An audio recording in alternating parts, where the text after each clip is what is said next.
Assalamualaikum warahmatullahi wabarakatuh. Perkenalkan, nama saya Fauzan Kautsar Firdaus dengan NIM B1A1222212. Baik, terima kasih kepada Pak Eko Nuryatman SHMH telah memberikan kami kesempatan untuk mempresentasikan ke PPT kami yang berjudul Kewenangan WTO dalam penyelesaian sengketa dumping perdagangan kertas terhadap Korea Selatan dan Indonesia dengan mata kuliah Metopen atau metodologi penulisan dan penelitian hukum.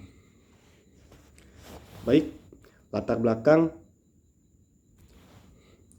Dumping secara sederhana dimengerti sebagai tindakan yang ditempuh oleh pengekspor yang menjual barang ke negara lain dengan harga yang lebih murah dari harga normal barang sejenis di negara pengimpor.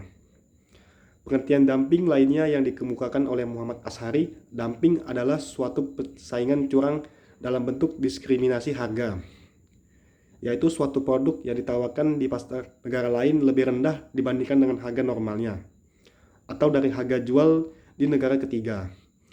Dumping terjadi bila harga atau suatu barang yang diekspor ke negara lain dengan harga jual yang berada di bawah negara jual terhadap produk yang sama, atau memiliki kesamaan di pasar domestik, atau ketika produk yang diekspor tadi dalam periode berkala dijual dengan harga di bawah biaya rata-rata produksi atau average cost dan mengakibatkan produsen lokal di negara pengimpor mengalami kerugian.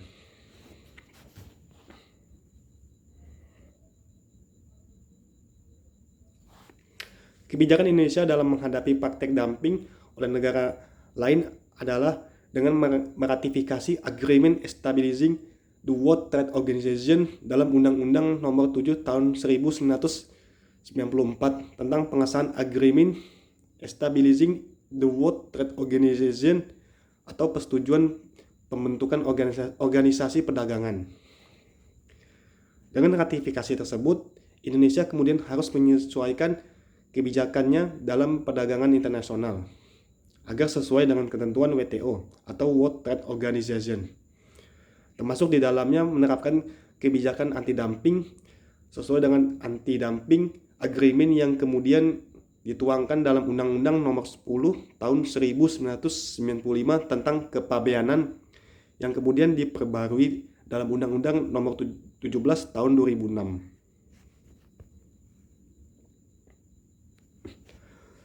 Aturan pengaturan perihal dumping telah dibuat baik oleh aturan internasional maupun aturan nasional. Untuk itu, maka diperlukan suatu perangkat hukum berupa ketentuan anti-dumping dan lembaga tersendiri berupa Komisi Anti-Dumping Indonesia.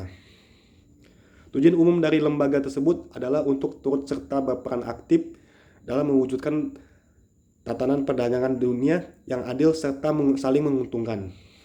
Adapun tujuan khususnya adalah untuk melindungi para produsen Indonesia terhadap impor barang-barang yang didumping atau disubsidi berasal dari negara-negara pengekspor, yaitu terhadap praktik-praktik perdagangan yang tidak jujur bila mana impor tersebut dapat merugikan industri dalam negeri pengimpor.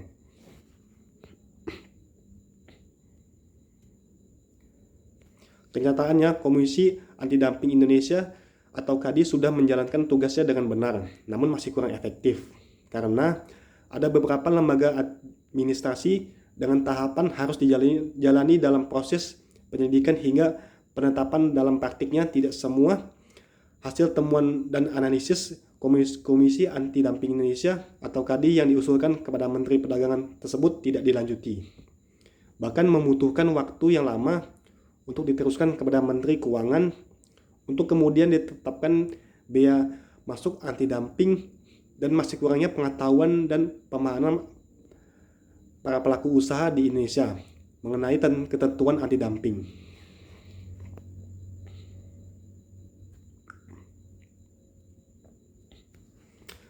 Permasalahan dalam sejarah dumping sendiri, Indonesia pernah terlibat kasus serupa dengan Korea Selatan pada tahun 30 September 2002. Indonesia dan Korea Selatan terlibat kasus pengenaan bea masuk anti-dumping terhadap produk kertas. Mengatasi dumping, maka diperlukan sanksi atau kebijakan yang disebut sebagai anti-dumping atau balasan yang dilakukan negara yang terkena dumping terhadap yang melakukan dumping.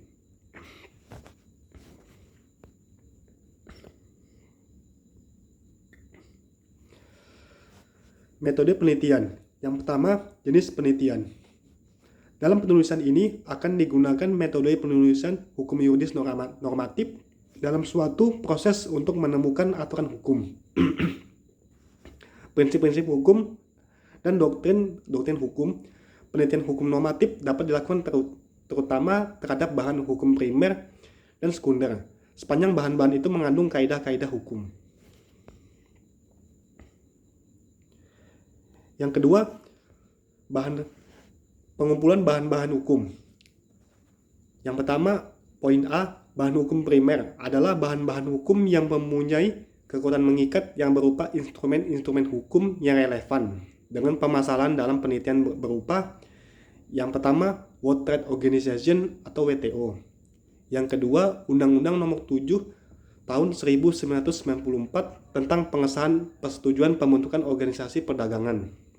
Yang ketiga, Undang-Undang Nomor 10 Tahun 1995 tentang kepabeanan. Dan yang keempat, Peraturan Pemerintah Nomor 34 Tahun 2011 tentang tindakan anti-dumping, tindakan imbalan, dan tindakan pengamanan perdagangan.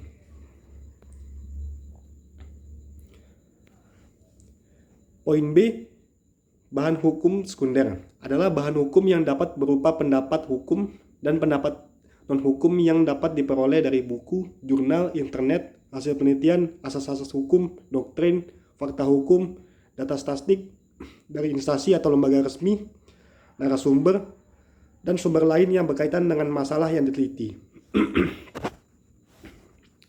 Poin C, badan hukum tersier adalah bahan hukum yang dapat memberikan penjelasan dan petunjuk mengenai bahan hukum primer dan sekunder yang terdiri dari yang pertama, Kamus Besar Bahasa Indonesia dan Kamus Bahasa Inggris dan Indonesia.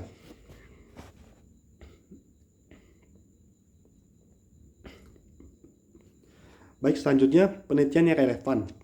Secara teoritis, penelitian ini adalah untuk perkembangan kebijakan hukum pengaturan dumping di Indonesia, khususnya perihal tindakan praktek dumping. Yang kedua, secara praktis, hasil penelitian ini dapat dijadikan sebagai bahan masukan dan atau pertimbangan bagi pemerintah pusat dalam melindungi pelaku usaha kertas di Indonesia yang mengekspor dengan menjual komoditi pada pasaran internasional ke negara lain dari persaingan yang tidak sehat. Cara penelitian. Dalam penulisan ini akan digunakan metode penulisan hukum yuridis normatif sebagai jenis penulisan yang dilakukan dengan cara meneliti bahan pustaka atau bahan sekunder yang dikenal sebagai suatu kegiatan yang berbasis ilmiah, yang berhubungan dengan analisis, serta mengkonstruksi suatu fenomena atau objek penulisan untuk mendapatkan data yang nyata dan akurat, sehingga dapat menjawab sesuai dengan fakta atau data yang ada dan kebenarannya dapat dipertanggungjawabkan. Kesimpulan, dampak terhadap pelaku dumping dan efeknya terhadap suatu negara yang melakukan kegiatan dumping adalah pencabutan regulasi, pemutusan hubungan kerja, perusahaan mengalami kebangkrutan, dan kerugian secara material. Dumping itu terjadi karena unsur yang pasti atau jelas. Di Indonesia, wewenang untuk melakukan kebijakan anti-dumping dilakukan oleh Komite Anti-Dumping Indonesia atau KADI. Sekian presentasi PPT dari saya. Wassalamualaikum warahmatullahi wabarakatuh.